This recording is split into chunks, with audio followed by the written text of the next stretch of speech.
Good evening every all. எல்லோரும் எப்படி இருக்கீங்க?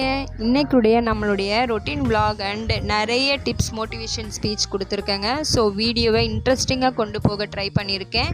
வீடியோவை எண்டு வரைக்கும் ஸ்கிப் பண்ணாமல் பாருங்கள். வாங்க வீடியோக்குள்ளே போகலாம். இன்றைக்கி நேற்றுடைய வீடியோ கண்டினியூ vlog தாங்க. அதாவது ஆஃப்டர்நூன் வரைக்கும் நேற்று ஷேர் பண்ணியிருந்தேன். இன்றைக்கி ஆஃப்டர்நூன் கண்டினியூ நைட் வரைக்கும் ஷேர் பண்ணியிருக்கேன். அதாவது நம்ம பெட் கவர்லாம் துவச்சி எடுத்து வச்சுருந்தோம் இல்லையா, அதை இன்றைக்கி குழந்தைங்க கையில் கொடுத்து பெட் கவர்லாம் நீங்கள் தான் போடணும் அப்படின்ட்டு ஒரு பொறுப்பை கொடுத்துருக்கேங்க. நாங்கள் போட மாட்டோமே அப்படின்னு சொல்லிக்கிட்டு ஒரே சிரித்து விளையாடிக்கிட்டு ஆட்டம் போட்டுக்கிட்டு இருந்தாலுங்க என் 2 குட்டீஸும். குழந்தைங்க சிரிக்கும்போது அந்த சிரிப்பு மழலைகள் பார்க்கும் பொழுது நம்மளுக்கு எல்லா கவலைகளும் மறந்து போயிடுங்க. நான் எதுக்கு இந்த வேலையை நான் செய்யாமல் என் குழந்தைங்க கையில் கொடுத்துருக்கீங்க அப்படின்ட்டு நீங்கள் கொஸ்டின் பண்ணலாம். ஏன்னு கேட்டிங்கன்னா, ஒரு தத்துவம் சொல்லுவாங்க, 5இல் வளையாதது 50இல் வளையுமா அப்படின்ட்டு. அதனால் என் குழந்தைங்களுக்கு நான் அந்த தத்துவத்தை தாங்க லைஃப் லெசன்ஸாக சொல்லி கொடுத்துட்ருக்கேன். எப்போவுமே சின்ன சின்ன வேலைகளை என் குழந்தைங்க கிட்ட நான் சொல்லி வாங்கிப்பேன். அது குழந்தைங்கள கஷ்டப்படுத்துறது கிடையாதுங்க. குழந்தைங்களுக்கு நல்ல விஷயங்கள் சொல்லி கொடுக்குறதா மட்டும்தான் அர்த்தம். ஏன்னா நம்மக்கிட்ட இருக்கும்போது தான் குழந்தைகள் நிறைய லெசன்ஸை கற்றுப்பாங்க. ஸோ அதில் ஒரு லெசன்ஸ் வீட்டு ஒர்க்கும் கற்றுக்கணும் அப்படின்றதா என்னுடைய மைண்ட் தாட்டு. ஸோ எப்போவுமே குழந்தைங்க விளையாடுற வயசில் விளையாடணும், படிக்கிற வயசில் படிக்கணும் அப்படின்னு சொல்லுவாங்க. ஆனால் விளையாடுற வயசில் கண்டிப்பாக விளையாடணும். வீட்டு வேலைகள் செய்யும் பொழுதும் குழந்தைங்க செய்யணும். அப்போ தான் குழந்தைங்களுக்கு நல்ல ஃபேமிலியோட பொறுப்புகள் வருங்க. சின்னதுலேயே நம்ம குழந்தைங்க கையில் பொறுப்பு கொடுத்து வளர்த்தோன்னா அந்த குழந்தைங்களுக்கு நாளைக்கு ஃப்யூச்சரை ஹேண்டில் பண்ணுற அளவுக்கு தனித்துவம், ஒரு மரியாதையும் தன்னம்பிக்கையும் குழந்தைங்களுக்கு கண்டிப்பாக அது கிடைக்குங்க. நீங்கள் இது போல் குழந்தைங்க கிட்ட வாங்கி பாருங்கள். கண்டிப்பாக அந்த குழந்தைங்க எவ்வளோ போல்டாக இருக்காங்கன்ட்டு உங்களுக்கு புரிய வரும். கண்டிப்பாக குழந்தைங்கள நம்ம கஷ்டப்படுத்தக்கூடாது, அதே சமயம் கஷ்டம் தெரியாமல் வளர்க்கக்கூடாது. அதுதான் என்னுடைய ஒரு அனுபவ உண்மை. ஏன்னா நாங்கள் சின்ன வயசில் இருக்கும் பொழுது எங்கள் அம்மா அப்பா பாட்டி எல்லாரும் சரி எங்களுக்கு சொல்லி கொடுத்ததால தான் இந்த அளவுக்கு நாங்கள் ஒரு ஃபேமிலியை தனியாக நின்று ஹேண்டில் பண்ணுறோம். அவ்வளோதான். பெட் கவரும் போட்டுட்டாங்க பிள்ளைங்க.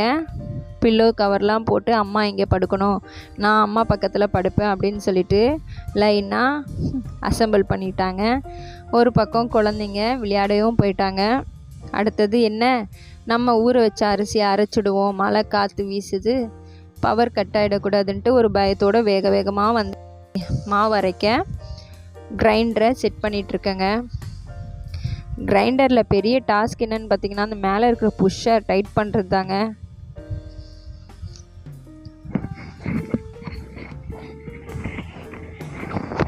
அப்புறம் உளுத்தம்பருப்பும் போட்டு நல்லா ஊற வச்சு அரைக்க போட்டாச்சு. இன்றைக்கி நம்ம கற்றுக்கக்கூடிய லைஃப் லெசன்ஸ் என்னன்னு பார்த்திங்கன்னா,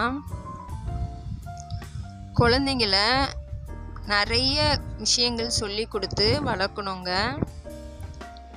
அதாவது குழந்தைங்கள் எப்போவுமே போல்ட்னஸ் அப்படின்னு சொல்லுவாங்க பார்த்திங்களா, தைரியசாலி, நல்ல ஸ்ட்ராங்கான குழந்தைங்களா அப்படி சொல்லி கொடுத்து வளர்க்கணுங்க.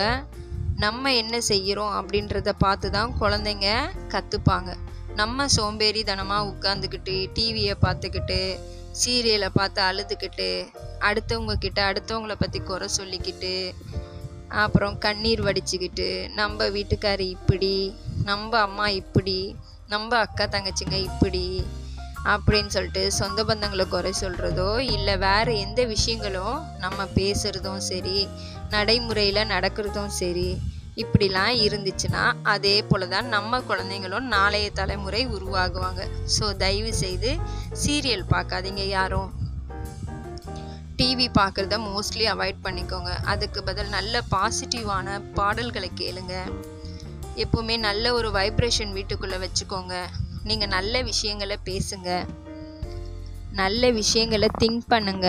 அடுத்தவங்களுக்கு என்ன நன்மை செய்யலாம் அப்படின்றத சிந்தியுங்க. அடுத்தவங்களுக்கு இல்லாதவங்களுக்கு என்ன கொடுக்கலாம் நம்மளால் முடிஞ்சது, அது நம்மளால் முடிஞ்ச ஒரு ரூபா இருந்தாலும் சரி 10 ரூபா இருந்தாலும் சரி அப்படி திங்க் பண்ணுங்கள். நல்ல விஷயங்களை நம்ம எவ்வளோ தூரம் நம்ம பயணம் போய் செஞ்சிட்ருக்கோமோ, அதாவது பயணம் போகிறோமோ நன்மையான விஷயத்தில், நம்மளை பின்தொடர்ந்து நன்மைகள் மட்டும்தாங்க நம்மளை நாடி வரும். அதுக்காக தான் இதை நான் சொல்லிகிட்ருக்கேன். ஸோ இன்றைக்கி குழந்தைங்களுக்கு நைட்டு சப்பாத்தி ப்ரிப்பேர் பண்ணுறேன். எங்களுக்கு ரைஸ் இருந்தது. ஸோ குழந்தைங்க வரைக்கும் தானே அப்படின்ட்டு குட்டி கப்பில் 2 கப்பு மட்டும் போட்டேன்.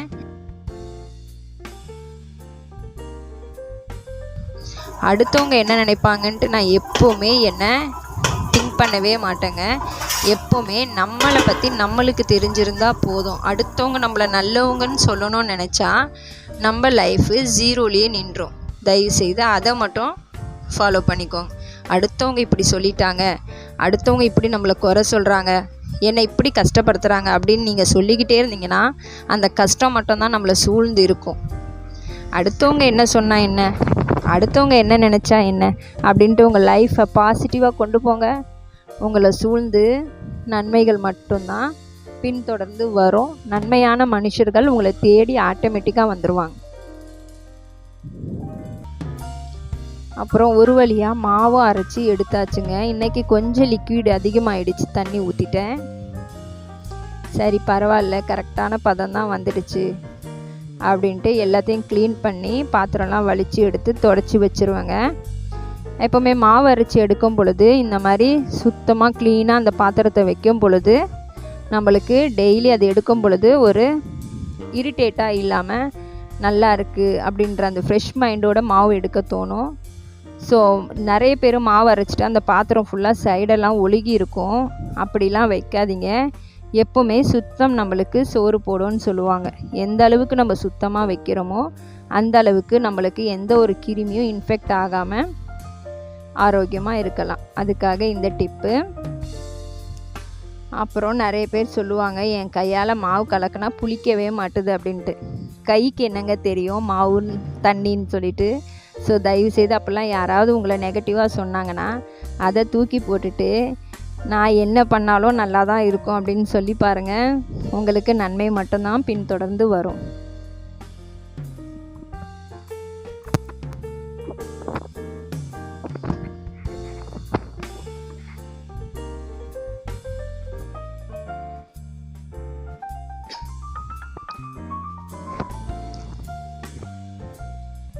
அப்புறம் ஒரு பக்கம் பிள்ளைங்க கத்திக்கிட்டு விளையாடிக்கிட்டே இருந்தாலுங்க. சவுண்டு போடாதீங்க பப்பு அப்படின்னு சொல்லிக்கிட்டே இருந்தேன். உண்மையிலே குழந்தைங்க இருக்கிற வீடு கலகலன்னு இருக்குங்க. அது குழந்தைங்க இல்லாதவங்க கிட்ட கேட்டு பாருங்க, அந்த சவுண்டு ரொம்ப பிடிக்கும் அப்படின்வாங்க. உண்மையிலேயே குழந்தை இல்லைன்னு நினைக்கிறவங்க இந்த வீடியோ பார்த்துட்டு இருந்தீங்கன்னா ஃபீல் பண்ணாதீங்க. நான் என்ன சொல்ல விரும்புகிறேன்னா, நம்மளுக்குன்னு இருக்கிறது எப்போவுமே நம்மளை தேடி வரோங்க. குழந்தை இல்லை அப்படின்னு நினைக்கவே செய்யாதீங்க. எனக்கு குழந்தை பாக்கியம் கிடைக்கும், நான் நல்ல ஒரு தாயை ஆக போகிறேன், நான் நல்ல ஒரு அம்மாவாக நடைமுறையில் ஆக போகிறேன், வர ஜென்ரேஷனில் நான் ஒரு நல்ல அம்மாவாக இருப்பேன் அப்படின்னு சொல்லிட்டு திங்க் பண்ணுங்கள். பாசிட்டிவை கொண்டு வாங்க உங்கள் மைண்டுக்குள்ளே. அடுத்தவங்களை பார்த்து எப்போவுமே வருத்தப்படாதீங்க. அடுத்தவங்களை பார்த்து சந்தோஷப்படுங்க. அவங்க எத்தனை குழந்தைகள் பெற்றிருக்காங்க, அழகாக இருக்காங்க குழந்தைகள் அப்படின்னு நினச்சிட்டு சந்தோஷப்படுங்க. அந்த சந்தோஷம் உங்களை ப்ளஸ் பண்ணி உங்ககிட்ட திரும்பி வரும். ஸோ எப்போவுமே எனக்கு குழந்தை இல்லையே, அவங்களுக்கு இப்படி குழந்தை இருக்கே அப்படின்னு நினச்சிட்டு இருக்காதீங்க. பாசிட்டிவாக திங்க் பண்ணுங்கள். அப்புறம் எல்லாம் எடுத்து ஒதுங்க வச்சுட்டு வந்தேங்க வெளியே. மழை வர்ற மாதிரி இருக்கே, வெளியே எதுவும் இருக்கான்னு பார்த்துடலாம், அப்படியே வாசல் லைட்டும் போட்டுடலாம் அப்படின்னு பார்த்தேன். ஒரு பக்கம் கொஞ்சமாக மழை பெஞ்சி வராண்டா ஃபுல்லாக ஒரு மாதிரி ஈரமாக்கி விட்டுச்சு. நம்ம சுத்தம் பண்ணுறது அந்த மேகம் நம்மளை தண்ணி தெளிச்சு விட்டு போயிடுது. இப்படி தான் நினச்சிக்கிட்டு இருந்துகிட்டே இருந்தேன். ஆனால் என்னமோ தெரியல, இந்த சம்மர் டைமில் மழை பெய்யுதுன்னா ஆச்சரியமாக இருக்குது. அப்புறம் அப்படியே நேச்சுரல்ஸ்லாம் ரசிச்சுட்டு இருந்தேங்க. இங்கேயும் சீரியல் லைட் போட்டுடலாம் அப்படின்ட்டு லைட்டை போட்டுட்டு பாருங்களேன், எவ்வளோ அழகான தென்னை மரம், அந்த செந்தாங்கல் பூ அப்படின்னு சொல்லுவாங்க இல்லையா, அது அப்படின்னு நேச்சுரலாக எல்லாமே இருந்தது. எதிர்க்க ஆப்போசிட்டில் பார்க்கவே மைண்டு நல்ல குயில் கூவுற சத்தம், அந்த மலை, இனிமையான காற்று அப்படின்னு ரொம்ப மைண்டு ரொம்ப பாசிட்டிவாக இருந்ததுங்க. எனர்ஜிக்காக இருந்தது. எனக்கு சோர்வே தெரியலன்னா பார்த்துக்கோங்களேன். அப்போ என்ன தெரியுது இதிலிருந்து? நம்ம எப்போவுமே நம்மளை சுறுசுறுப்பாக வச்சுக்கணும் அப்படின்ட்டு தான். அப்புறம் ஒரு பக்கம் வந்து என் குட்டி குழந்தைகளை பார்த்துக்கிட்டு இருந்தேங்க. நிறைய மொட்டு கொடுத்துருக்கடா, தேங்க்யூடா அப்படின்னு சொல்லிக்கிட்டு இருந்தேன். எப்போவுமே இந்த மாதிரி செடி கொடிகளோட பேசுங்க. பேசும் பொழுது அதுக்கும் பேச தெரியும். அதாவது அதோடைய மழலை குரல் நம்மளுக்கு புரிய வரலனாலும் அதுவும் நம்மளோட பேசும்.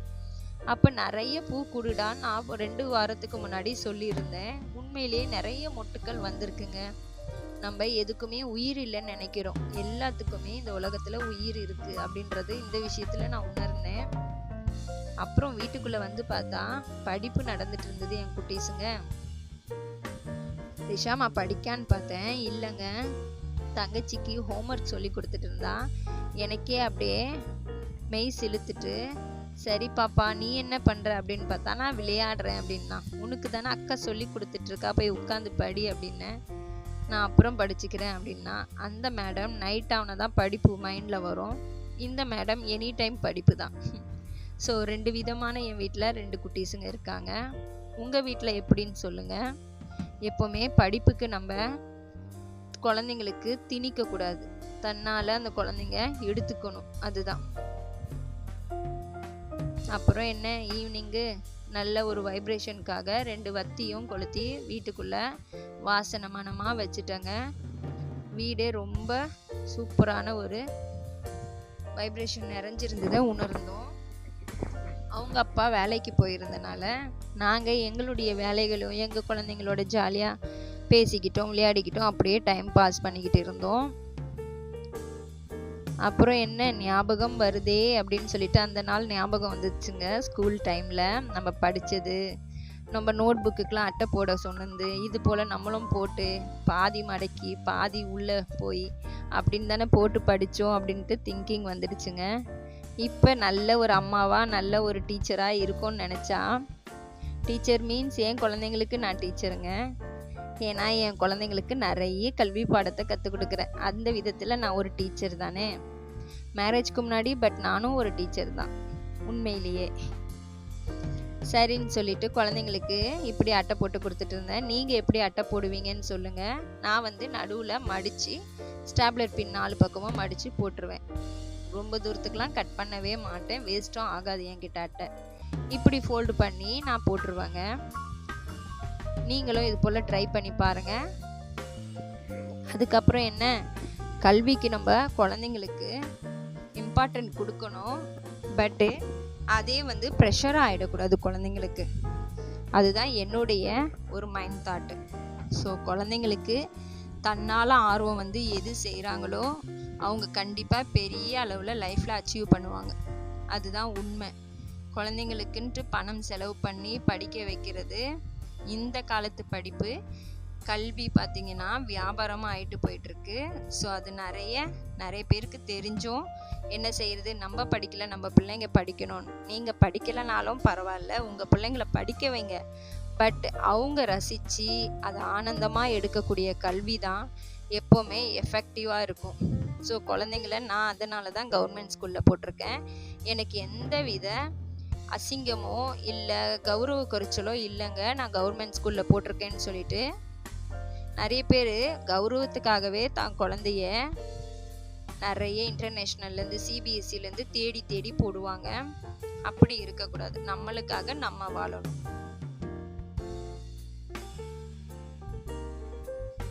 அவ்வளோதான். என்ன, குழந்தைங்களுக்கு ஒரு பக்கம் எழுத சொல்லி கொடுத்துக்கிட்டு அட்டை போட்டுக்கிட்டு விளையாடிக்கிட்டு அம்மா கிட்ட ஜாலியாக பேசிக்கிட்டு அப்படியே அந்த நைட்டு பயணம் முடிய போகுது அப்படின்னு நினச்சிட்டு இருந்தேன்.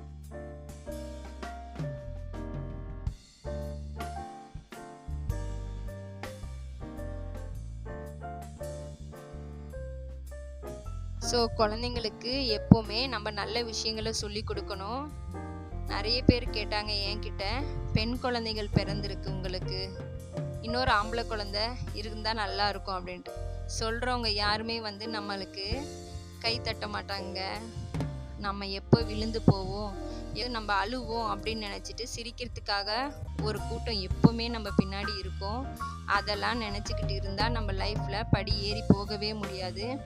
அடுத்தவங்கள நினச்சி எப்போவுமே கேர் பண்ணாதீங்க. நம்ம லைஃப்பை நம்ம வாழ கற்றுக்கணும், அவ்வளோதான் என்னை பொறுத்த வரைக்கும். எப்போவுமே பாசிட்டிவாக இருக்க கற்றுக்கோங்க. பாசிட்டிவான மனிதர்களுக்கு கூட பேசுங்க, பழகுங்க. சீரியல்லாம் அவாய்ட் பண்ணிடுங்க. வீட்டுக்குள்ளே அழுக சவுண்டு வைக்காதீங்க. எப்போவுமே சிரிப்பு சவுண்டு வீட்டுக்குள்ளே இருக்க கற்றுக்கோங்க. அதே போல் ட்ரை பண்ணுங்க. நிறைய நல்ல விஷயங்களை பேசுங்க வீட்டுக்குள்ளே. குழந்தைங்களுக்கும் நிறையா எப்படி சொல்கிறது, போல்டான ஒரு பிள்ளைகளை வளர்க்க நம்ம தான் ஒரு ஃபஸ்ட்டு அதுக்கு எக்ஸாம்பிளாக இருக்கணும். நம்ம தைரியமாக வளர்த்தாதான் குழந்தைங்க நாளைய சந்ததியில் நல்ல ஒரு தைரியமான ஒரு குழந்தைங்களாக வளருவாங்க. ஸோ இது போல் சொல்லிக்கிட்டே போகலாங்க. அடுத்தவங்க நினச்சிட்டு இருந்தீங்கன்னா நீங்கள் அடுத்த ஸ்டெப்பு போகவே முடியாது. நம்ம நிறைய பேர் நினைப்பாங்க சுயநலமாக இருக்கக்கூடாதுன்ட்டு. சுயநலமாக இருக்கக்கூடாது. அதே அளவு சுயநலமாக இருக்கிறவங்க கூட விட்டு 10 அடி தூரமாக இருக்கிறது ரொம்ப நல்லது. அதனால் உங்களுக்கு என்ன பிடிக்குதோ, உங்களுக்கு என்ன செய்ய தோணுதோ அதை செஞ்சுக்கிட்டே உங்கள் லைஃப்பை ஸ்மூத்தாக கொண்டு போங்க. குழந்தைங்களுக்கு நிறைய நல்ல விஷயங்களை சொல்லி கொடுங்க. ஃபஸ்ட்டு டீச்சர் பார்த்தீங்கன்னா நம்மளை தான் குழந்தைங்களுக்கு இருக்கணும். அடுத்தது தான் ஸ்கூல் டீச்சர்லாம். ஸோ அவ்வளோதாங்க, நிறைய விஷயங்கள் சொல்லிட்டேன்னு நினைக்கிறேன். இத்தோட இந்த vlog நான் முடிவுக்கு வருதுன்னு சொல்லிடுறேன். எவ்வளோ நேரம் என்னுடைய வீடியோ பொறுமையாக பார்த்ததுக்கு ரொம்ப நன்றிங்க. நான் சொன்ன இந்த மோட்டிவேஷன் ஸ்பீச்சாக இருக்கட்டும், இல்லை நிறைய என்னுடைய ரொட்டீன் vlogல ஏதாவது டிப்ஸாக இருக்கட்டும், நிறைய ஷேர் பண்ணியிருக்கேன். ஸோ இது போல் உங்களுக்கு இந்த வீடியோ பிடிச்சிருந்தது, நீங்கள் சொன்ன இந்த கருத்து எனக்கு புரிஞ்சுது, அதாவது பிடிச்சிருந்தது, கண்டிப்பாக இது உண்மை அப்படின்னு சொன்னீங்கன்னா என்னுடைய வீடியோவுக்கு ஒரு லைக் கொடுத்துட்டு என் சேனலுக்கு சப்போர்ட் பண்ணி ஆதரவு கொடுங்க. என் சேனலில் போய் எல்லா வீடியோவும் பார்த்துட்டு பிடிச்சதுன்னா என் சேனலுக்கு ஒரு சப்ஸ்கிரைப் பண்ணிவிட்டு மறக்காமல் ஒரு like and share comment subscribe பண்ணுங்கள். மறுபடியும் நல்லதொரு வீடியோவில் நாளை சந்திக்கிறேன். நன்றி, வணக்கம், பாய்.